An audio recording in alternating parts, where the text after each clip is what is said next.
I mean, it's no surprise every Chelsea fan all over the world everyone is angry.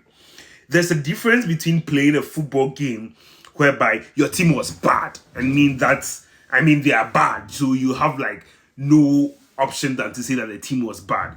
There's a difference between that and a difference between a game that was so winnable when you know that the opposition was there for the taking, the opposition was there to be beaten.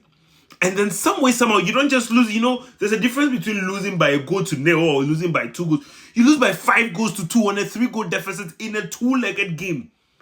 That's a different kind of pain. And before I start this, because I'm going to rant, before I start this rant, people are blaming Jorgensen. Yes, you can blame Jorgensen. You can blame Reece James because as a captain, I expected so much from him.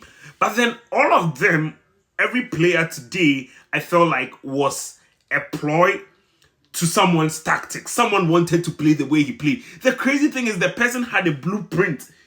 No, it's not even been a year. You've played this team. It's not been a year. And that team you played, that PSG team you played in like 8 or 9 months ago was a way better version than the PSG you played today. Think about it. It was a way better version than the PSG Chelsea played today. And this was the outcome. And I don't blame anyone. I blame Liam Rosenoir. His inexperience showed today, and it's not even just the inexperience about the setup, man management, substitution. His in-game reading was pathetic. A game we should have won, we somehow managed to not just lose. Even 3-2 would have been fine. 5 goals to 2. What the hell was going on? So let's start from the whole Sanchez thing and the replacement of Jorgensen and whether it was worth it to begin. So with Sanchez, am I in agreement that Sanchez was no longer the goalkeeper and Jorgensen was the replacement for Sanchez? First things first, I think that was a bad choice. I watched the Arsenal-Chelsea game. I've seen the Villa-Chelsea game as well. It was scary watching Sanchez play from the back. It was damn scary and he was damn right lucky in most of his play. But then, was that a necessary reason to replace him with Jorgensen? Was Sanchez the reason why we lost to Arsenal? In part, you can say Sanchez could have done better. But was that an enough justification? Especially when Jorgensen is a goalkeeper we've seen. Jorgensen is not like new. He didn't spawn out of nowhere. He's been at the club for 2 to 3 years. That was not an enough justification. And especially throwing the person into the Champions League. That was not enough justification. Did I think Sanchez would have done better than Jorgensen? Did I think Sanchez would have given us an option in long passes? Jorgensen had like 1 or 2 long passes, which were very pinpoint. I remember watching the game and the commentator saying, oh, this was actually a good pass. Jorgensen could not give any long pass. It's either down to the fact that he didn't have any outlet, or again, what I am inclined to believe that it was a managerial choice that give a short pass. Because I went back to watch the game against PSG in America. And then the difference between that game and this game was, if you looked at the first goal Chelsea scored, it was a Sanchez long pass to Gusto, who was trying to beat the high line. Today, that same high line existed, and it was not like PSG's defense was superb or anything like that. PSG's defense was not top-notch. They were pathetic, just as they were pathetic some months back. The back line was no good. And I know they have Pacho, and people are saying, well, they have Pacho now. But then it was very clear that the right side of PSG was leaking. Even the first goal that was scored, it was a transition on the right side to the left side because the right side was that defective. So you were not getting long passes from Jorgensen. The signs were on the wall with Jorgensen, and that was the argument a friend was making. Foreigner was making on Twitter. Scott Foreigner, that he thinks Jorgensen should have taken the bull by the horn and then changed the way he was playing. But then, honestly, you cannot bring a dog to do a donkey's job. That is how Jorgensen plays, and the fact that Jorgensen was brought on because Sanchez was not worth it with his feet. And in the first half, the writers were on the wall. We rode our luck with those passes. Some of the passes were atrocious. PSG just couldn't capitalize on it. And I know that in their heads, or in the head of the Chelsea players, they thought it was down to their brilliance. No, it was not down to your brilliance. And this whole argument about, and that's why personally people do not like playing out from the back.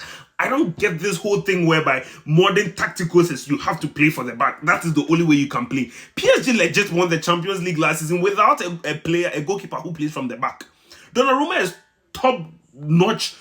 Even Courtois, look at some of the best goalkeepers around. Donnarumma, Courtois, Oblak. Alisson, I don't even think Alisson necessarily is that kind of. It's not compulsory to play out from the back, for crying out loud. It's not compulsory. And even if you're playing out from the back, once the defects show, once there are cracks in the team, why are you still doing it? Once there are cracks, why are you still doing it? Can't you just, even the first goal, and it stems from even the first goal. The first goal, and people are not blaming Reece James, but if you do watch the first goal, the ball was how the ball was recycled. Reece James does not clear the ball. They are trying to play their way out of the back with no outlet. Just clear the ball. They are trying to play their way out of the back. PSG gets the ball, recycles it again, and it gets to Barcola. Do you know how crazy it is for Barcola to score against you? Barcola does not score against anyone on planet Earth. Barcola has never scored against anyone on planet Earth. That's how bad Barcola is. So for Barcola to score against you, there's something effectively wrong. But one important thing is, I think Chelsea missed Levi Colwill. That was the difference between Chelsea's team and the team in the States. Levi Colwill was very pivotal, especially in the second.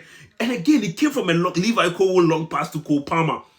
No long passes today. We're trying to play short for a team that highly presses like PSG.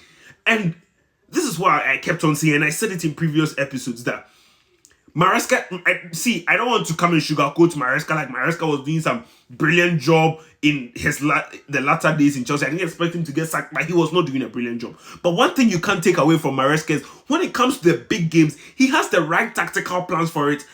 We've played 4 big games this season with Liam Rosenoir. We've won none.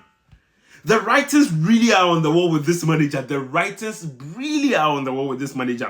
And I bet you by next season, mid-next season, if Liam Rosenoir has not improved, he's going to be in for a big trouble. There was a tweet I saw out there that Liam Rosenoir is going to lose respect of the back room. And I wholly agree with that.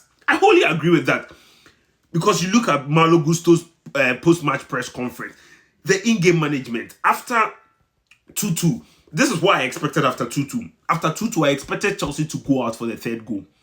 Because PSG had not even had a shot on target after that Dembele goal.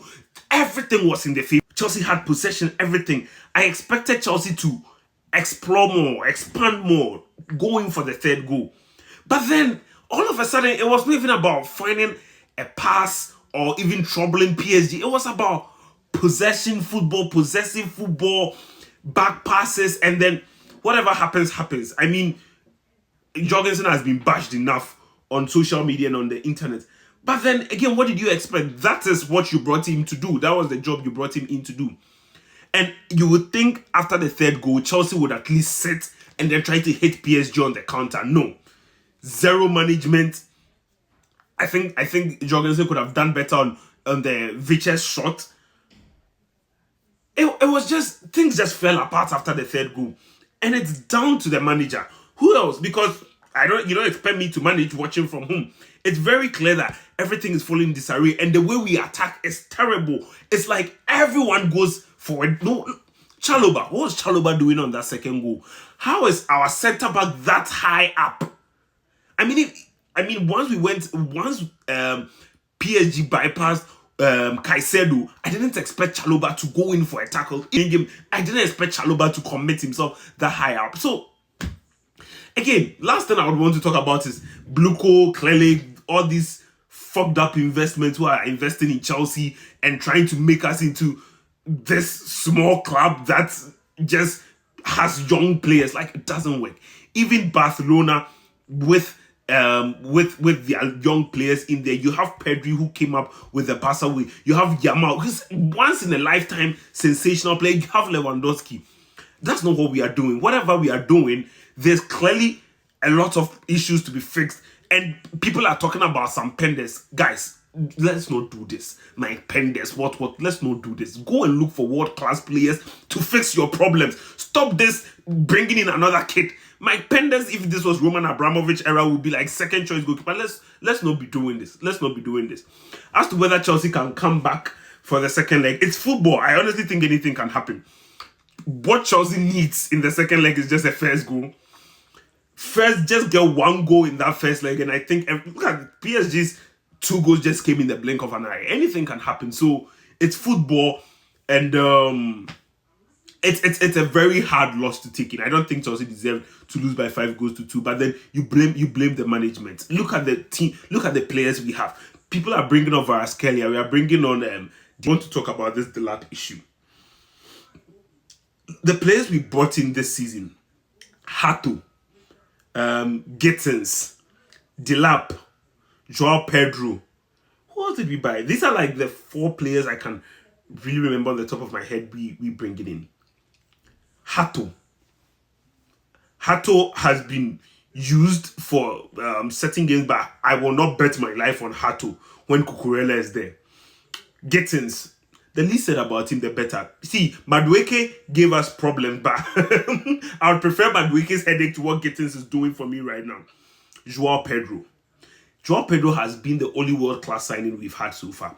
And it's crazy that it's very obvious that Cole Palmer is not on form, but we do not have anyone who can step up to play the role Palmer is playing. Because chances Palmer could have buried, he's no longer being able to bury them. Today, the second goal came from a chance I think Palmer should have done better. Yes, Stefanov pulled up a good save, but I think Palmer should have placed the ball better. Palmer does not suffer with placing.